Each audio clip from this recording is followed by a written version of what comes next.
I'm Jason Lee. I own Lee Bones Fine Meats and Lee Bones Meat Duster. I don't know what it is I do, to be honest with you. I've somehow created something that people like as far as the seasoning, and then the butcher shop followed. So I like to say I'm just somebody who can hang out somewhere, have a good time, and make money, maybe. That's about it. I don't have a specialty in anything, I would say. I'm not a butcher. I'm not a chef. I make a seasoning and I own a butcher shop. I think the hardest part of it, any of it, to be honest with you, is just taking that initial leap and just walking off the ledge and saying, yeah, this maybe is feasible, but you've got to have the backbone to take that initial leap. And I think that's the biggest thing that I've learned from this, that you can support yourself, you can do it, you know? Just the fact that I took the step, it's opened my eyes that I should have done it a long time ago. What you buy in this shop is not what you buy at a grocery store. This is quality meat that tastes like meat, and it's not rubbery, it's not flavorless. Pretty much every cut we sell, chicken, pork, lamb, whatever, it has good flavor. It's like a 5-star restaurant quality meat. So when you come here and buy something, all day long we hear people who come in and they've bought for the first time. What's the difference? Why is this so much better? It's good meat. It's not grocery store meat, if you will. That's the easiest way to just kind of chop it in half. It's not grocery store meat. It's high quality meat that has good flavor. And I'm not an expert on a lot of things, but it's the way they raise them.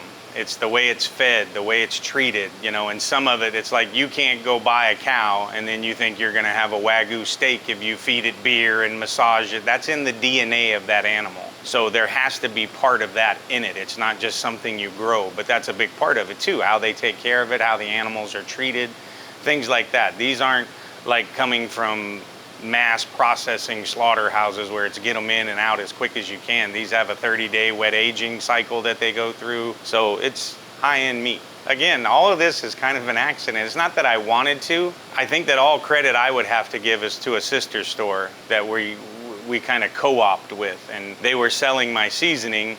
And when the pandemic was starting to hit, I was seeing the writing on the wall that jobs were gonna go away, and mine would probably be one of them, which it was. And then it was like, what am I gonna do next? Am I gonna go start somewhere again and start over and work for someone else? Christine Ortega, who owns Off the Hook Meat Shop, her and her husband Jim were nice enough to kind of take me under their wing a little bit, and she's the one that said you could do this. And I was quick to tell her, I'm not a butcher. She said, you hire a pro, you run the place, sell your seasoning, do what you do, you'll be just fine. And turns out she's probably right. So I give credit to her. She's the one that said, you know, you guys can do this. And she was right, we can do it. If this place is successful, I think there's a portion of luck with it in our instance, but I think there's also a passion. When I unlock that door and ask you to come in, I want you to like what you see. Whether you buy anything or not, I don't want you to turn around and say, oh, that place was crappy or dirty or whatever. The quality of the meat is what's got the surfboard on the wave, if you will. But the quality, the seasoning, and when you come in here, we talk to people. You know, most everyone that walks through that door, we tell them, welcome in. If there's anything you need, let us know. We'll help you as best we can. These are the people that pay our bills, so we want to treat them right. And I also want a shop that's more to akin of a barber shop than a butcher shop. I like it to where people can come in here and talk and laugh and chop it up for a minute and, oh, check out what I cooked last week. You know, we have customers that come in and want to share that stuff. That's cool. You know, we were somewhat of a part of that in a beginning phase, you know, before dinner. You know, they had to come here to get it. So that stuff's cool, and we try to interact with the customers. We talk with people. We're building those kind of community relationships, you know. And I think in Arizona, where we're at, there aren't a lot. This is, you know, a lot of the customers that come in here and that are happy to see us are people from the East Coast, people from somewhere else, and they're like, oh, thank God, a butcher. For us, you know, this is all kind of new for Arizona, you know, and that's the people who grew up here that come in, they say, you know, oh, it's great we have one now, because they don't know it. So I think that's another thing that's kind of beneficial, is we're opening the door in a friendly way. You're not used to this, but come in and let us help you get used to it, you know? We're here to help you. We're here to make sure you go home and that centerpiece of your meal is good and it's what you want, and it's gonna put a smile on everybody at the table's, you know, face. You always know when you're cooking a good meal when no one's talking, you know?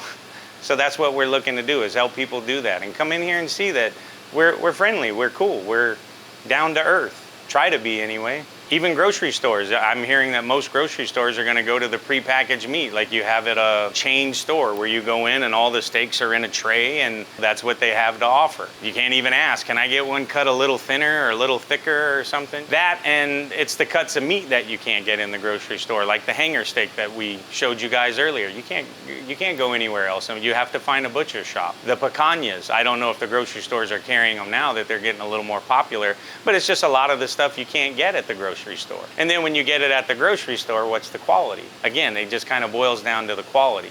The seasoning really was just kind of another accident, but flavor. I mean, that's just what it boils down to. When we first started selling that stuff, I went up to, the Roadhouse, Cave Creek. Somebody told me that they were doing an event and this is the guy you need to talk to. So I went and talked to the guy, Kevin Price. He liked the product. He said, I think you got a marketable product, I'll give you a place to sell it. So we ended up there, our first event, 10 days, selling seasoning at a biker rally. So you can only imagine most of the people came up to the table and like, why are you here? Then they would taste the seasoning and give us money and walk away and go, now you know why we're here. But it's just been, that's it.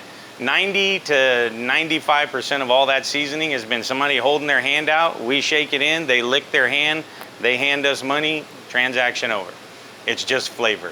And we were lucky enough to try and do it, just to put it out there and see if people would like it. I was walking around a job with nothing to do one day and just thinking, nobody wants to try Jason's seasoning. That's really boring. And I had one guy that I was in the military with that lives in Arizona now and has been in our shop that used to call me Lee-Bone. My last name is Lee, and he would call me Lee-Bone. Only one guy ever has called me Lee-Bone, and I decided to name 2 companies after it. So it was just, I didn't want a boring name. Again, Jason's Seasoning, that's getting you nowhere. Lee-Bone's Meat Duster, people have had a blast with that. So yeah, it was just something different that I would hope would separate us from the pack, I guess. Meat Duster, that's pretty good. I was a superintendent in construction. Then when the economy tanked, I went back to just running equipment. Then I went back to just driving, and then I decided to work in a warehouse and then manage part of the warehouse, and then now I'm here. Happiest I've ever been here, working for me and no one else. Although the stress is sometimes a bit much, but it beats a daily grind for someone else. If you think you've got something, just hustle. It's on your shoulders, you know? It was just a matter of me and hustling and building, relationships and stuff, just like the guys cooking with you. I could have cooked for you guys, but these guys wanted to be involved, and I think it takes a village, I think it takes all of us to pull it all together and make it all happen and it all work and look and do what you want it to, you know what I mean? For me, I would say if you think you've got something, you just got to go out there and push it and hustle it, and then try to get people on board with you to try and push and hustle with you, Like Luke, he makes seasoning and a barbecue sauce. I don't make barbecue sauces, but I make a seasoning too. I put all his stuff on the shelf just like mine. I think there's enough room for all of us. And I love supporting him, and I think he loves supporting us. And I think it's just a give and take. And now I hope that's what'll build even more momentum, is just working with people locally and trying to help local, and local help us too. It's really nice. I think it's kind of sad that it took me till 45, 46 to figure out I could hustle for myself. I wish I would have learned it in my 20s, but it feels good. I mean, it feels really good, really nice to know that I'm the one paying the bills and doing everything right now. That's really cool. I make no qualms that I'm not the pro, the expert, but I knew I needed one. So luckily, the store that helped me out, Christine and them, they said, this would be your guy. And when he came in, Charlie's kind of quiet, doesn't say a lot, but once I got him talking, found out we had a lot of stuff in common. We have a lot of the same likes and stuff, and he comes in here to work. That's and that's the one thing I told him from the beginning. I'm not one of those overbearing bosses. I said, if there's work to do, I expect it to be done. If there's nothing to do, I don't expect you to get on the ground with a toothbrush and scrub the floor. Go take a break, sit down. There's nothing to do. So I think I'm kind of easy to work for too, and that I just expect things to be done when they need to be done. And if there's downtime, I get it. I don't trip on that, and I think he appreciates it. We had a conversation when we first got started, and I told him, I said, you're gonna be the expert. When people come in here and they come to the counter and want to talk to the manager, they're gonna talk to you.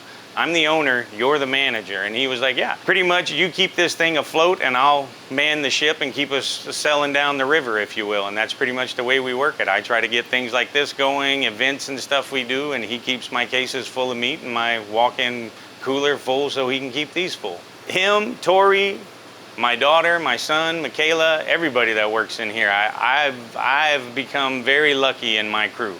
Again, there's a lot of luck that plays in what we're doing, and it's just those pieces that fell into place that just happen to work, you know? And plus I have people with integrity. I don't have to force them to do their job. Charlie comes in here every day to make sure those cases are set the way he wants them before he leaves. And on Sundays he's off, but he comes in here and sets the cases and then goes home. You can't pay someone to do that. You have to have that in you. You know, you have to have integrity, and you want what you're stamping your name on to be correct. And that's where he's at. And that's good. And that's everyone that's in here. Everyone knows we're trying to put out a good product. You know what I mean? And we have to have a little bit of integrity and respect to that product to get it out there right. Does that mean that everything that we do is correct? No, that would be silly. No. But the effort is there, 110%. We're trying to do the best we can every day for a good product and a good atmosphere, you know? The whole package. Not just come here, buy a steak, bye, see ya. How's your weekend? Where are you gonna cook that? Get to know people, build relationships. Often called the mushroom of the gods, lion's mane has a long history of medicinal use. This popular nootropic has been shown to enhance focus and increase cognition, helping you feel more productive and accomplished. Research studies have also shown that lion's mane is neuroprotective, giving you peace of mind as you power through your day. Try lion's mane and experience the mental clarity and productivity boost you've been missing. I don't multitask. If I'm looking at my phone, don't bother talking to me. Wait till I'm done. It's one thing at a time.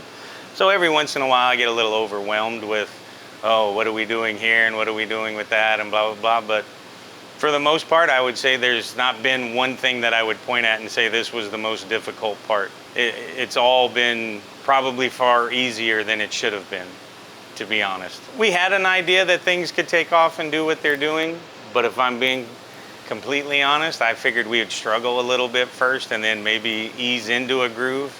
And it seems like we found a groove pretty quick, which is shocking and nice. It's reassuring to know that I have people I know I'm gonna see once a week. You know, that was one of the mysteries before. This is the first store, obviously. This is our first Thanksgiving. This will be our first Christmas. This, you know, every holiday that comes up, it's our first. So everything with us is a first. So when we started seeing the first few regular customers, it was like, wow, we've got regular customers that are coming here once a week. And again, you know, somebody else may see this and be like, okay, what's the big deal? It's a big deal. You're hooking them and bringing them in, you know? And we weren't sure that it was gonna happen. It's a risk. Anything you do is a risk. And we didn't have a blueprint. We were just going off what others were saying, and turns out what others were saying are pretty true. I would like to see more. I think this little model here could work other places, you know? I would say if I had a futuristic kind of a view, it would be that there would be more than one location at some point. Don't know, we'll see. So far, none of this was planned, so I'm kind of cool with just winging it from here on out. It seems to work, so we'll keep doing it. But that would be the goal. I would say more. Have a few more stores somewhere, let my son have one, maybe my daughter could have one, maybe Charlie could have one. Then I could just sit around and do nothing. That would be spectacular. It wouldn't hurt my feelings. You want people to come in and see a good piece of meat. You don't want to look like somebody's been hacking and sawing on it. You want the meat to look nice and presentable. So that's why Charlie gets paid the big bucks, because he does a good job. I assume you saw this morning with everything he was doing, and he knows what he's doing. That's important. You don't want to come in and just see meat look like it's thrown in the case and, you know, blah, blah, blah. Again, I don't think that we're doing everything the best in the world, because there's always different variables to what everybody does. But I think what he does is good with what we're working with. It's great. It's an important part of it, because, again, do you want to come in and your ribeye have like 4 extra saw marks in it going down the side of it or something? Everything has to look a certain way. Presentation, very important. I think a lot of people get caught up with anything. You have to do something this way. You have to do something that way. This is the way you do this or that. You know, there's a lot of people, you should never season a steak. You should eat the steak. You want to taste the steak. Well, I like my steak seasoned. So for me, it's like, It's not that it's important or not important, but I think it's important that you let everybody do what they want to do with their food, you know, and we give you the option. Do you like it seasoned, not seasoned? We'll help you out any way you want. I don't know that seasoning's important or not important. To me, it's important, but to others, it's not. So I don't know if important, I can answer that. I don't know that it's important. I think it's a necessity, maybe, at times. Important? No. I don't know. New question. I didn't like that one. We brine with it. So like chicken wings, if I'd really been on my game before you guys got here, those chicken wings, they would have been brined in the garlic spicy for 3 days. Then this morning we would have dumped them out of the brine, then seasoned them, and then cooked them. We've had so many people tell us that Frank's Red Hot, that we should have had their slogan because they put our shit on everything. And it's true. When I first made it, it was for chicken and pork. That's all I ever used the seasoning on. And then when people started using it, I still remember the guy who asked me if I ever put it on popcorn. And I was like, no, I make it and that doesn't sound good. I went home and put it on popcorn and my wife was like, what, you don't even know how to use your own stuff? Is that what you're telling me? It's like, yeah, apparently not. I mean, I got guys that put it on, I don't eat cottage cheese, but cottage cheese for breakfast, people, eggs, potatoes, like literally everything. We've put it on ice cream before. Again, I don't think I would say it's something I'd go back to the well on, but it wasn't bad. Again, an accident. It wasn't formalized that way, but it just seems as though it turned out. It's balanced well. You can put it on your food and taste what we're doing, but still taste the food that you wanted to eat. It doesn't overpower or take over what you're actually trying to do.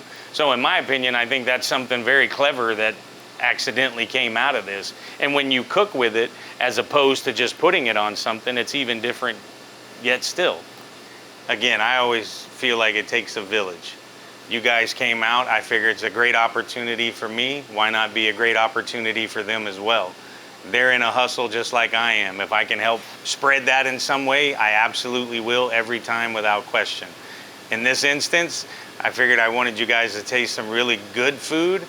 I can cook decently, but I thought it'd be a better idea to have the pros come and do it. When I want to have a get-together, an event or something, I could have people I could hire to come up here and cook. These guys come up and put on a show. You know what I mean? They talk to people. There's a song and dance almost with it, if you will. They're just great. They're good people, and they promote me, I promote them. So it's just a give and take, and it's a good relationship to build. I guess that's one of the hard things with this, is a lot of times you don't see the end thing.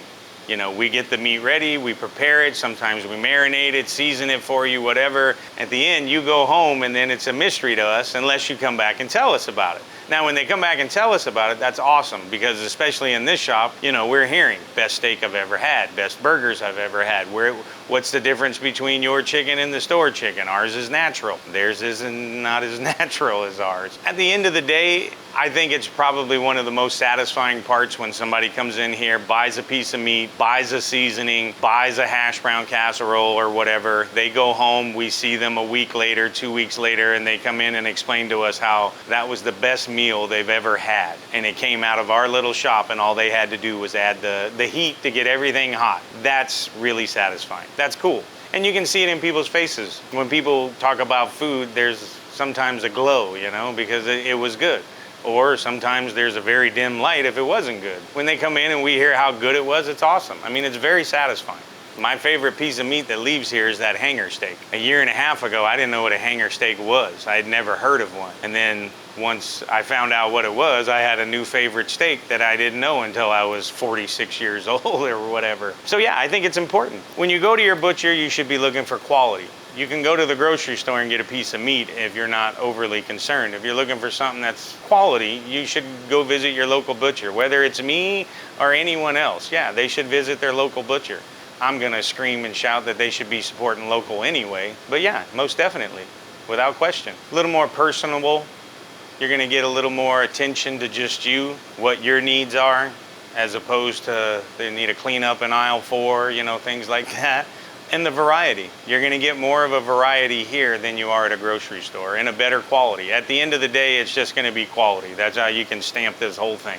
When you go to a butcher or somebody, you should be looking for quality, not just a piece of meat. You can go anywhere and get that. You should be looking for a good piece of meat. Thanks for watching. We hope you enjoy our documentaries as much as we enjoy making them. Unfortunately, many of our videos don't earn enough YouTube revenue to afford the cost of production. But if you like our content, the best thing you can do is directly support it on Patreon. Plus, you'll get access to behind-the-scenes vlogs and commentary. If you're looking for something more in return, go to paragraphic.io where you can buy our other products and services. Alternatively, you can shop our Amazon storefront for our favorite equipment recommendations. Also, check out Boca, where you can find beneficial supplements to optimize your productivity. We especially love the lion's mane and mushroom gummies. And finally, consider signing up to Multitude, a platform built for long-form content, where you and other content creators can share and monetize new videos every week.